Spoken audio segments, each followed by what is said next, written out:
Este viaje ocurrió en verano, en uno de esos días que deberían quedarse guardados como recuerdos tranquilos. Íbamos mi hermana, su pareja, nuestro perro y yo, recorriendo el sur de Oregón rumbo al norte de California.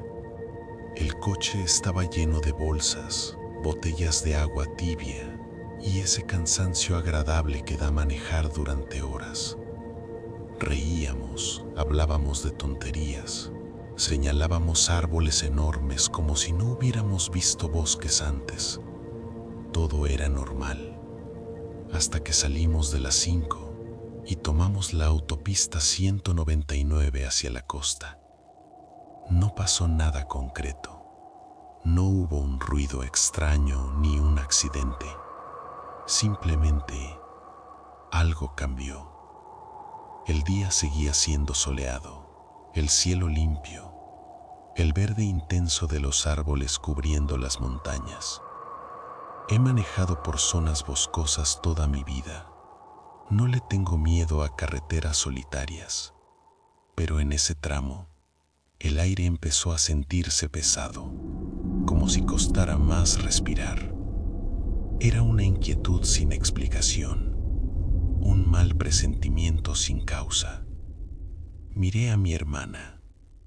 Ella también estaba más callada. Llegamos a un pueblo llamado Cave Junction. No sé cómo describirlo sin sonar exagerado. No era feo, no estaba en ruinas, pero la vibración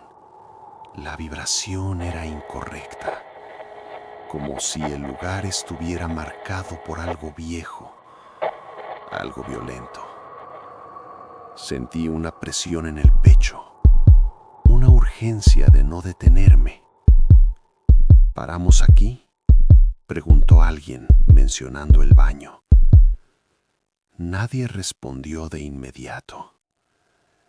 Había gasolineras, gente caminando, coches normales. Aún así, los 4 sentimos lo mismo: no parar. La sospecha era tan fuerte que decidimos aguantar hasta cruzar a California. Nos prometimos parar apenas pasáramos la frontera. Cuando atravesamos el túnel Collier, sentí un pequeño alivio, como si el túnel fuera una frontera simbólica.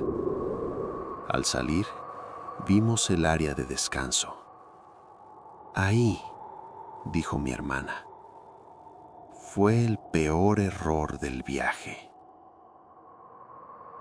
El área de descanso estaba casi vacía, demasiado vacía para una carretera tan transitada. Solo había un coche estacionado y cerca de la entrada una furgoneta parcialmente escondida detrás de un muro divisorio. De ella salía música a todo volumen. Eminem. El bajo vibraba en el aire y rebotaba contra los árboles, distorsionado. Una mujer revolvía cosas dentro de la furgoneta. Un hombre le gritaba algo que no alcanzábamos a entender. Todo parecía normal. Gente discutiendo, música alta. Pero entonces lo vimos. Un perro pitbull blanco, grande, musculoso, caminando solo en el área designada para mascotas. No llevaba collar. No había nadie cerca reclamándolo. Nuestro perro se tensó de inmediato. Decidimos no bajarlo. Nos quedamos observando, con esa alerta incómoda que no se va. Esperábamos que alguien saliera a llamar al perro. Nadie lo hizo. Mi hermana y yo fuimos rápido al baño. Ella se quedó sosteniendo la puerta mientras yo me lavaba las manos. Desde ahí no podíamos ver la furgoneta, pero la música seguía sonando fortísima, rebotando en los árboles como si el bosque entero escuchara. No tardamos más de 10 o 15 segundos. Cuando salimos, La canción había cambiado. Seguía siendo Eminem, pero otro tema. Caminamos de regreso al coche y entonces lo notamos. La furgoneta ya no estaba. No escuchamos un motor. No hubo el ruido típico de grava o neumáticos. Nada. El aire estaba completamente quieto. La música había desaparecido como si nunca hubiera existido. Nos miramos sin decir palabra. Seguimos vigilando al perro blanco. Entonces, del único coche que quedaba, bajó un hombre. Era mayor, de aspecto rudo. Tenía una gran barba blanca, espesa, y una camisa de cuadros gastada. Caminaba despacio, con seguridad. Agarró un cuenco de agua y fue hacia los baños. Todo en él se veía real, sólido. No parecía extraño. Regresó, se sentó en su coche con la puerta abierta y empezó a llamar al perro. El pitbull no le hizo caso. En ese momento, otro coche se estacionó entre nosotros y él. El lugar ya no parecía tan vacío. Nos relajamos un poco. Hay gente, pensé. Cuando decidimos irnos, miramos de nuevo hacia ese espacio. El perro no estaba. El hombre no estaba. El coche no estaba. El área de descanso es un círculo cerrado. Para salir, tenían que pasar frente a nosotros. No lo hicieron. Desaparecieron mientras los mirábamos. Pensamos que ya había pasado lo peor. Como el pitbull no estaba, intentamos bajar a nuestro perro. Él se ancló al asiento. Jamás había hecho eso. Tuvimos que sacarlo casi a la fuerza. Una vez afuera, empezó a olfatear el suelo de manera frenética. Saltó hacia atrás como si algo invisible lo hubiera tocado. Se negó a hacer sus necesidades, tiró de la correa con pánico, corrió de vuelta al coche. En ese instante, la sensación de pesadez se transformó en miedo puro. Nos subimos sin decir palabra y salimos de ahí. El silencio duró horas. Esa noche en el hotel finalmente hablamos. Mi hermana y yo describimos lo mismo. El viejo, la barba blanca, la camisa de cuadros. Entonces su pareja habló. Nos juró que mientras estábamos en el baño, del coche bajó un hombre joven, con camisa negra. No hubo ningún anciano. No hubo barba blanca. Vimos el mismo coche, el mismo perro, el mismo momento. Pero no vimos a la misma persona. Esa fue la pregunta que nos quitó el sueño. ¿En qué momento dejamos de estar en la misma realidad?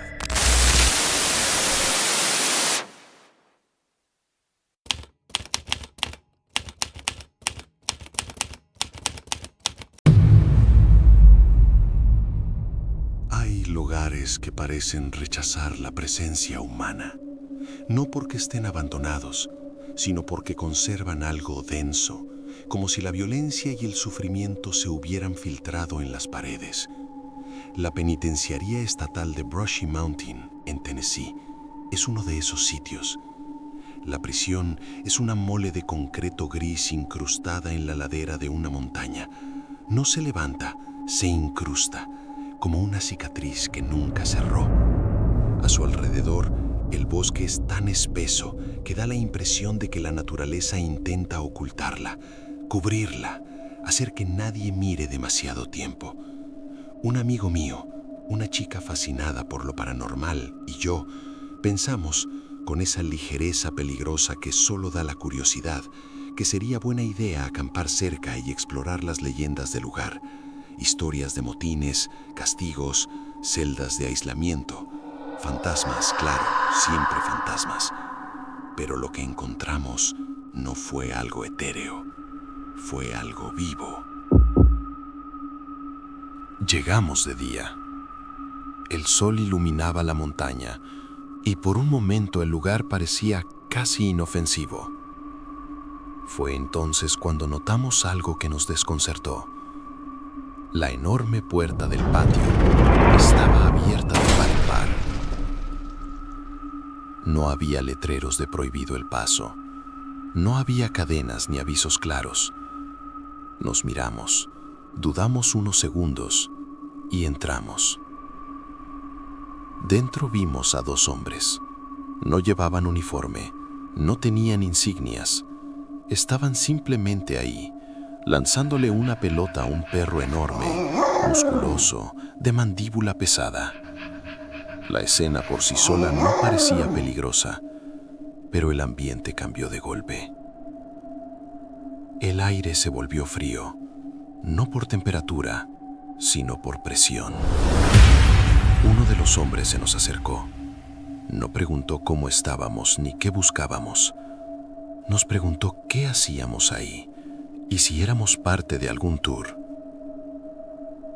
Cuando le dijimos que solo éramos curiosos, su tono cambió. Se volvió cortante, insistente. Dijo que el dueño lo había contratado para un trabajo y que no debíamos estar ahí. Nos fuimos sin discutir, pero algo no encajaba. ¿Por qué alguien contratado oficialmente tendría un perro suelto en una propiedad estatal cerrada? Antes de que pudiéramos siquiera comentarlo, una camioneta blanca nos alcanzó en el estacionamiento. Una mujer al volante. En el asiento trasero, un niño pequeño. Sin bajarse, nos ordenó salir de inmediato. Su voz no era de advertencia, era de control. Nos escoltó hasta la salida y cerró la verja tras nosotros. Nos habían echado, y eso, lejos de calmarnos, despertó algo peor: curiosidad mezclada con inquietud. Esa noche cometimos el error definitivo. Volvimos. Aparcamos lejos, sin luces, en plena oscuridad, y decidimos rodear la propiedad a pie, subiendo una colina boscosa para observar desde arriba. El bosque estaba completamente silencioso, como si escuchara. Desde lo alto, vimos algo extraño.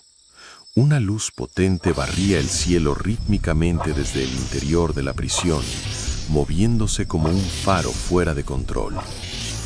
No parecía una linterna común, era demasiado intensa, demasiado constante. De pronto, el silencio se rompió con el rugido de una moto de cross. El sonido fue breve, abrupto, y se apagó de golpe. Y entonces los escuchamos. Gritos, lejanos, agudos, desgarrados.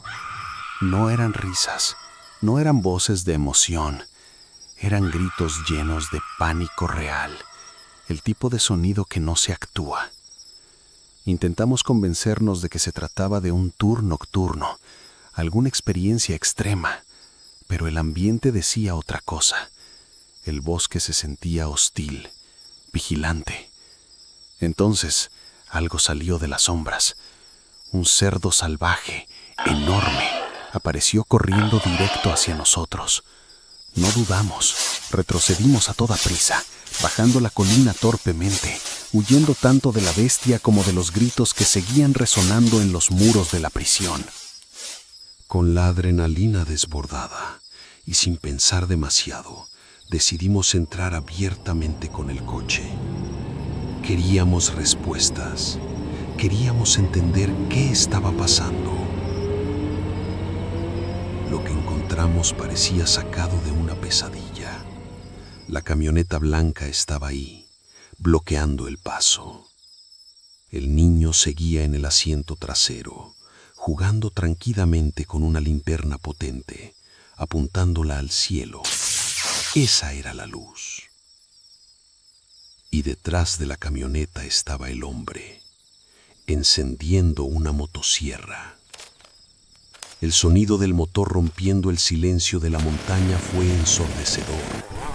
No estaba cortando nada, solo la encendía, como advertencia, como mensaje. La mujer bajó la ventanilla y con una agresividad que no dejaba lugar a dudas, amenazó con llamar a la policía si no nos íbamos en ese instante. No esperamos a que lo hiciera. Salimos de allí quemando llanta. Ya en la carretera principal, llamamos a la policía. Les contamos todo. La motosierra, los gritos, el comportamiento extraño, el niño como vigía. El oficial le escuchó en silencio. Luego dijo algo que aún me pone la piel de gallina. Legalmente, ustedes tienen derecho a estar en esa zona pública, pero por su propia seguridad, no vuelvan allí esta noche. Simplemente no es seguro. Nunca supimos qué estaban haciendo esas personas en una prisión cerrada, con una motosierra y un niño vigilando en plena madrugada. Hay secretos que las carreteras secundarias de Tennessee prefieren guardar. Y esa noche estuvimos demasiado cerca de descubrir uno que, tal vez, no nos habría dejado volver a casa.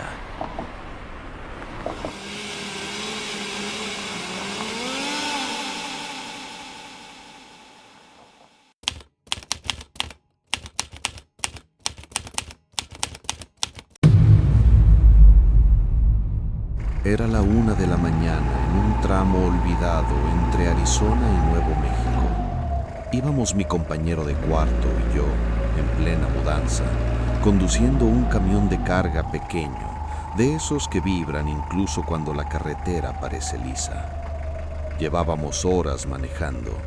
El desierto nos había tragado por completo. Si alguna vez has viajado por el desierto de noche, sabes que la oscuridad no es simplemente negra, es absoluta.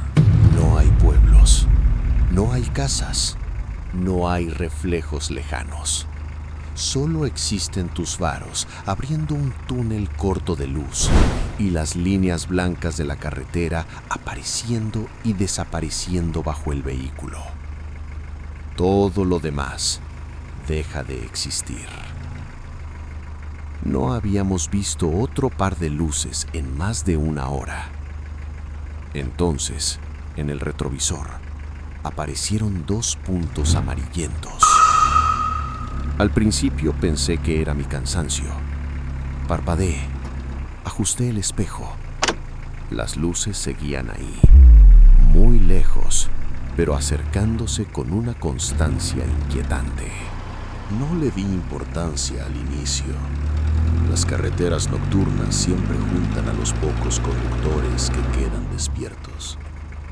Pero el vehículo se acercó demasiado rápido. Cuando estuvo lo suficientemente cerca, pude distinguirlo. Era un camión antiguo, de esos de morro largo, enormes, como sacados de otra época. No tenía luces de cabina, solo esos faros amarillos, viejos, tenues, que parecían enfermos. Se pegó tanto a nuestra defensa que no podía ver su matrícula, solo el resplandor constante inundando mis espejos. Sentí un nudo en el estómago. Aceleré hasta 110 kilómetros por hora. El camión aceleró también, sin esfuerzo aparente. Bajé la velocidad a 80 kilómetros por hora, esperando que nos rebasara. Él también redujo la marcha, manteniéndose exactamente a la misma distancia. No era casualidad. Estaba jugando con nosotros. Mi amigo se despertó por el cambio brusco de ritmo. Se pasó la mano por la cara, todavía medio dormido, y miró por el espejo lateral. La confusión en su expresión duró apenas un segundo antes de convertirse en algo más serio. ¿Por qué no nos pasa?, preguntó. No tuve respuesta. Después de varios minutos así, mi pulso ya estaba acelerado. El silencio dentro del camión era insoportable, roto solo por el motor y nuestra respiración tensa. Decidí que ya era suficiente. En un tramo completamente recto, sin curvas ni desniveles, pisé el freno a fondo. Mi idea era obligarlo a desviarse, a rebasarnos de una vez o detenerse. El camión gigante reaccionó con una maniobra brusca y nos rebasó por la izquierda. Cuando pasó junto a nosotros, ambos giramos la cabeza al mismo tiempo, esperando ver a un conductor furioso o al menos a alguien disfrutando la broma. Pero lo que vimos nos dejó mudos. La cabina estaba iluminada por la luz pálida de la luna y estaba vacía. No había manos en el volante. No había rostro. No había nadie. El camión siguió avanzando unos metros más, pero en lugar de alejarse, empezó a desvanecerse. No frenó, no se salió del camino. Sus luces se volvieron más tenues. Su figura perdió solidez, como humo mal iluminado. En menos de 3 segundos, desapareció por completo en mitad de la línea recta.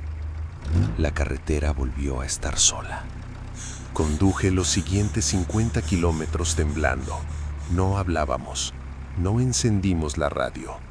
Cada cierto tiempo, mis ojos se iban solos al retrovisor, aunque no quería mirar. Cuando por fin llegamos a una gasolinera abierta 24 horas, sentí un alivio casi físico. El lugar estaba iluminado con luces blancas demasiado brillantes para la hora. El encargado, un hombre mayor con cara cansada y mirada tranquila, nos observó apenas bajamos del camión. No preguntó qué necesitábamos, simplemente nos sirvió café. «Vieron al abuelo, ¿verdad?», dijo como si confirmara algo obvio. Nos miramos entre nosotros. El hombre explicó que en esa zona, durante los años 70, un camionero murió de un infarto mientras conducía de noche. Su camión nunca fue recuperado del barranco donde supuestamente cayó. Desde entonces, algunos viajeros aseguran ser perseguidos por un camión antiguo que no quiere adelantar, que se mantiene detrás, que espera. Dicen que busca a alguien que tome el volante, añadió, para que él, por fin, pueda descansar.